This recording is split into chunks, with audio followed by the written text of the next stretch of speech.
The City of Burlington, along with the Region of Halton, are realizing that more condos are going up. People are living in smaller spaces, and therefore there's a need for more green space.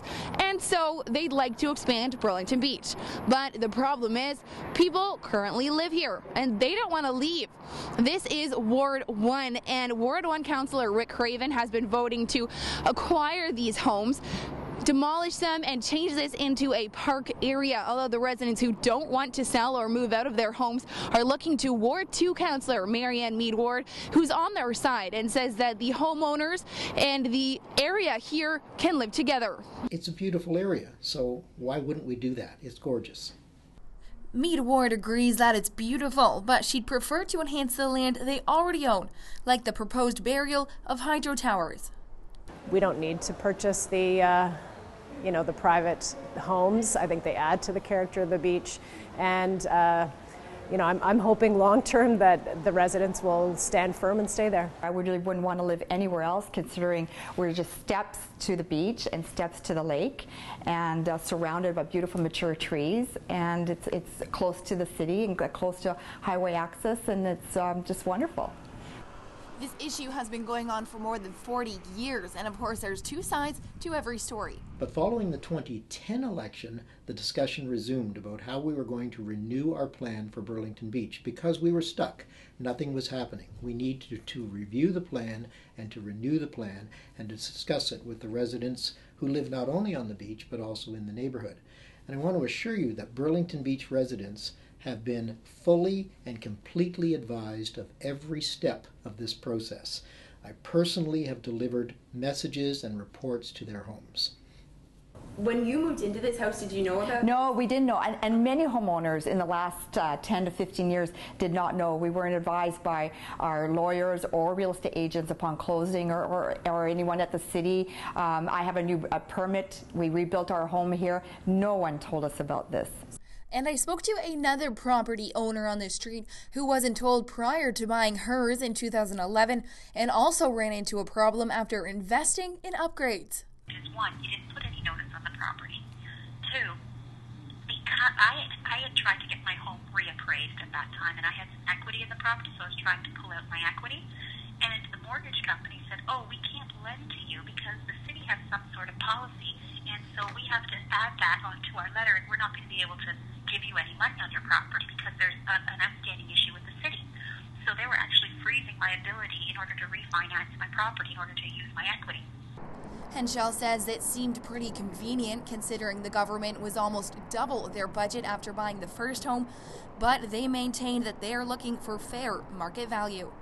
There is no intention at all to undervalue those properties.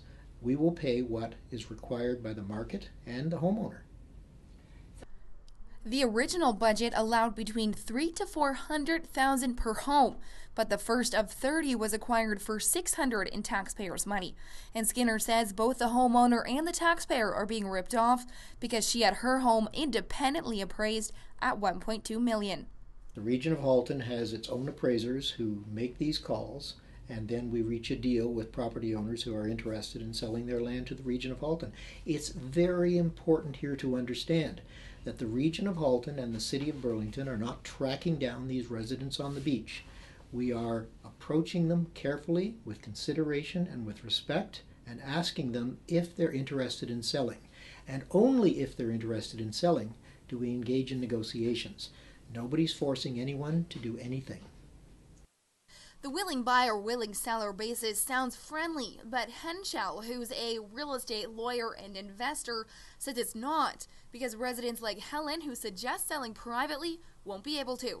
Eliminates other people from wanting to purchase in the area because everyone knows the city eventually wants to take it and turn it into a parking lot and tear down the homes. So nobody wants to buy in the area. And if no one wants to buy in the area, then you're going to stagnate the market and the property values are going to freeze.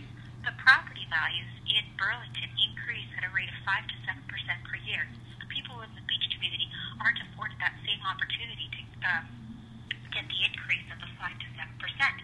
So their property values freeze. Well, then the city or the region can step in a couple of years and say, "Okay, I'll buy your house now. What's it worth?" And it hasn't gone up in value because their policy has actually frozen the property values.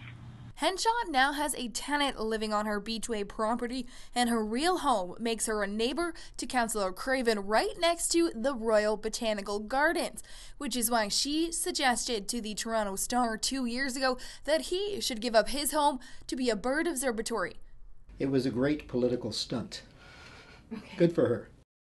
Residents in the area are saying that this issue makes them feel a little unwanted, and they took a 3,000 signature petition to City Hall, which was ignored, but it also proves that they do have the support of the community. I don't think they should make this into a parkland. There's enough parkland.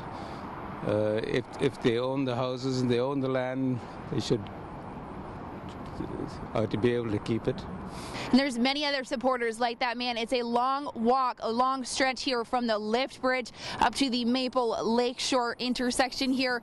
And walkers, especially elderly, do like the fact that there's homes here in case of emergencies. And the homeowners also brought up the fact that there's lots of underage teenage activity, sometimes criminal activity here, especially in the nighttime. And they're worried that if they leave and this is full parkland, then that activity might increase. For Halton Insider, I'm Krista Sharpe.